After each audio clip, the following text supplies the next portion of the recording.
윤석열 대통령에 대한 국회의 탄핵이 가결됐습니다. 이로써 말입니다. 윤석열 대통령은 2024년 12월 14일 오후 7시 24분 현재로 대통령 권한이 정지됐습니다. 당연히 헌법에 따라서요, 한덕수 국무총리가 대통령 권한 대행을 맡게 된 것입니다. 야, 진짜 난리도 아니죠. 대한민국이 참 슬픈 날입니다. 왜 슬픈 날이냐? 이게 한 사람이 아니라 노무현 대통령 때도 탄핵 가결, 박근혜 대통령 때도 탄핵 가결, 윤석열 대통령 때도 탄핵 가결. 대통령들이 탄핵을 국회에서 가결받았다는 사실이 슬픈 일이란 뜻입니다. 그만큼 말입니다. 대한민국의 국가 지도자들이 아주 최악의 상황을 지금 세 번째로 맞는다, 이렇게 얘기하시면 틀린 말이 아닐 것 같습니다. 참 안타깝죠. 국민의힘이 108석인데도 그게 탄핵이 가결이 됐습니다. 실제로 보면요, 탄핵 가결에 필요한 가결 정족수는 국회의원 300명 중에 200명이 찬성을 하면 가결이 되거든요. 근데 국민의힘이 108석을 쥐고 있으니까 뭐 8석이 여유가 있었습니다. 그런데 실제로 탄핵 가결 투표에 들어가니까 이탈한 사람이 무려 23명이나 됩니다. 그러니까 실제로 국민의힘 찬성표도 12표고요. 또 기권이나 무효표를 던진 사람도 11표나 됩니다. 23표가 국민의힘에서 이탈했다는 뜻입니다. 야, 이것을 보면서 첫 번째 탄핵 소추안에는 국민의힘 의원들이 105명이 불참을 했거든요. 그런데 반대가 이번에는 85표밖에 안 되고요. 나머지 23표는요. 집을 나갔다는 뜻이에요. 뭐 무효나 기권표를 던진 사람들은 이게 뭐 집을 나간 건 아닌 것 같고요. 집을 나갈까 말까 경계선에서 고민하는 사람들 같습니다.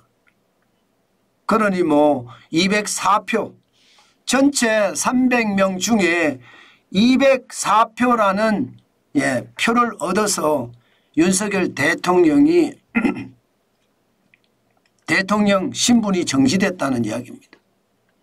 참 어떻게 생각하면 불행한 역사를 또 반복한다, 저는 그렇게 생각합니다. 아니, 노무현 대통령 때도 그런 일이 있었고, 박근혜 대통령 때도 그런 일이 있었고, 윤석열 대통령 때 또 그런 일이 세 번째로 발생을 했잖아요. 노무현 대통령 때는요, 2004년 3월 12일에 탄핵 소추안이 가결이 돼서 5월 죄송합니다.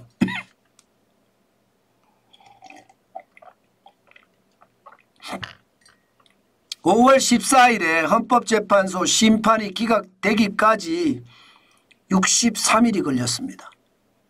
그리고 박근혜 대통령 때는요, 2016년 12월 9일에 탄핵 소추안이 가결이 돼서 2017년 3월 10일에 헌법재판소에서 탄핵 심판을 인용했습니다. 만장일치입니다. 그러면서 대통령직에서 파면당했습니다. 이번에 다시 또 탄핵 소추안이 헌법재판소로 넘어갔습니다. 이렇게 말입니다. 대한민국 대통령들의 탄핵이 한 번도 아니고 이렇게 세 번씩이나 된다는 것은 대한민국의 불행한 역사를 그대로 반영한다, 그렇게 생각을 해도 틀리는 말이 아닙니다. 이것은요, 좌우를 떠나서 대한민국의 슬픈 역사란 뜻입니다. 그만큼 현대사회는요, 대한민국의 탄핵이 슬픈 역사를 만들어내고 있다는 뜻입니다. 이제 앞으로 헌법재판소는 윤석열 대통령에 대한 탄핵 소추안 당연히 이제 심사를 하게 됩니다. 지금 현재까지 했던 대로 탄핵 소추안을 국회에서 가결했으니까 이제 심사를 하게 되는 거예요. 어제 말입니다. 국회에서 대통령 탄핵 소추 의결서를 접수를 했습니다. 그러면 180일 이내에 이제 탄핵을 해야 되는 거죠. 탄핵 심판을 해야 되는 거죠. 노무현 대통령 때는 63일 만에 기각이라는 판결이 나왔고요. 박근혜 대통령 때는 91일 만에 파면이라는 인용이 나왔습니다. 자, 그러면 윤석열 대통령 때는 어떻게 될까요? 적어도 말입니다. 노무현 대통령보다 빠르기는 참 어려울 거예요. 빠르더라도 며칠 빠를 정도, 늦으면 며칠 늦을 정도 이렇게 가지 않을까 싶어요. 결국은 2달에서 석 달 사이에 지금 특별한 이변이 없는 한 갈 것 같거든요. 그렇지만 법리 다툼도 만만치 않을 것 같습니다. 헌법재판소에 국회에서 탄핵 의결을 했으니까 국회에서 이제 원고가 되고요. 또 윤석열 대통령이 피고가 돼서 굉장히 법적 다툼이 심하게 일어날 겁니다. 여기에서 이제 결정이 어떻게 나느냐에 따라서 굉장히 달라질 겁니다. 쉽게 말하면 계엄 선포가 대통령 고유 권한이냐 아니면 이게 위헌적이고 위법적인 거냐 이제 이것을 두고 엄청나게 오래 다툴 것 같습니다. 그런데 그게 길어지면 헌법재판소 입장에서도 쉽게 말입니다. 이게 결정하기가 굉장히 어렵습니다. 아마도 쉽지 않은 그런 상황이 계속 될 겁니다. 그렇지만 탄핵 의결서가 소추 의결서가 인용이 되면 윤석열 대통령은 대통령직에서 파면이 되겠죠. 기각이 되면 아마 대통령으로 다시 복귀를 할 겁니다. 만약에 기각이 되면 복귀하는 것은 당연한 수순이고요. 이게 파면이 됐을 경우에는 어떤 일이 벌어지느냐. 파면이 됐을 경우에는 60일 내에 조기 대선을 해야 됩니다. 60일 내에. 그러면 빠르면 4월에도 대선이 있다는 이야기고요. 늦으면 6월까지도 8월까지도 간다는 이야기가 나옵니다. 중요한 것은요. 이제 탄핵이 되든 아니면 기각이 되든 대한민국의 국가 원수에 대한 운명은 헌법재판소에 달려있다 이렇게 봐야 되는 거죠. 아마도 그렇게 될 겁니다. 그렇게 되면서 시장에서는요. 저는 불확실성이 좀 거쳤다 이렇게 생각합니다. 그런데 시장의 불확실성이 거쳤지만 앞으로 대한민국 호는요. 굉장한 파고를 만날 거예요. 국민들도 이리 갔다 저리 갔다 하면서 정치권에 끌려다닐 거고요. 또 정부도 민주당이 들었다 나왔다 할 겁니다. 그러면서 말입니다. 대한민국의 대혼돈 대혼란은 쉬이 그치지 않을 거다. 저는 그렇게 봅니다. 자, 이렇게 될 때 우리 경제는 어떻게 될까요? 우리 경제 괜찮을까요? 현재까지는요. 외신들의 반응을 쭉 보면요. 불확실성에 대한 것은 약간은 거쳤다예요. 그러나 앞으로 불확실성에 대한 것은 더 크다가 일반적이에요. 이 박근혜 대통령 때는 불확실성보다가 이제 확실성이 나서니까 주가도 쭉쭉쭉쭉 올라갔거든요. 그런데 지금은요. 외신들이 불확실성이 길어진다 이런 기사들이 많아졌습니다. 그렇게 되면 경제에도 지대한 영향을 미칠 겁니다. 많은 분들이 아니 대통령이 탄핵이 되는 마당에 경제가 무슨 소용이야 이렇게 이야기하시는 분들이 있습니다. 제 유튜브에도 그런 내용을 가지고 저를 심각하게 공격하는 사람들도 있습니다. 여러분 그런 말도 있잖아요. 바보야 문제는 경제야 이 말입니다. 그만큼 말입니다. 먹고 사는 문제도 중요하다는 거예요. 대통령에 대한 탄핵도 뭐 중요하겠죠. 그러나 먹고 사는 문제는 더 중요하다. 저는 대통령에 대한 탄핵이 헌법과 법률 안에서 민주적 절차로 해결책을 찾아가면 되는 건데 경제는 망가지면 그걸로 끝장이거든요. 끝장나면 여러분 미래가 없습니다. 당장 우리가 문제가 아니에요. 지금 정관전 TV를 보시는 10대든 20대든 30, 우리가 문제가 아니에요. 우리 미래 세대들. 지금 아직 태어나지도 않은 세대들에게는 큰 죄를 짓는 거거든요. 저는 그 어느 때보다 탄핵도 기본적인 민주적 절차에 따라서 쭉쭉 가는 건 맞고요. 경제는요. 더불어민주당이 저는 결자 해지해야 된다고 생각합니다. 최저임금의 문제, 주 52시간의 문제, 임대차 3법에 대한 문제, 중대재해처벌법에 대한 문제 이거 해결해야 돼요. 더불어민주당이 또 그냥 놓고만 보잖아요. 저는 경제가 더 무너질 거라고 봅니다. 그렇게 됐을 때 과연 그 책임이 누구에게 있느냐. 과거부터 말입니다. 공룡 야당이 계속 발목을 잡아왔거든요. 경제가 회복될 수 있는 어떤 단초를 전혀 제공하지 않았습니다. 아니 현장에서 이야기하는 거 들어보면 알잖아요. 인건비 비싸서 사람 못 쓴다가 기본적인 이야기입니다. 그게 소상공인, 자영업자, 중소기업, 중견기업까지도 마찬가지. 인건비 무서워서 사람 못 쓴다. 이것은 여러분 인건비가 그만큼 부담이 된다는 이야기잖아요.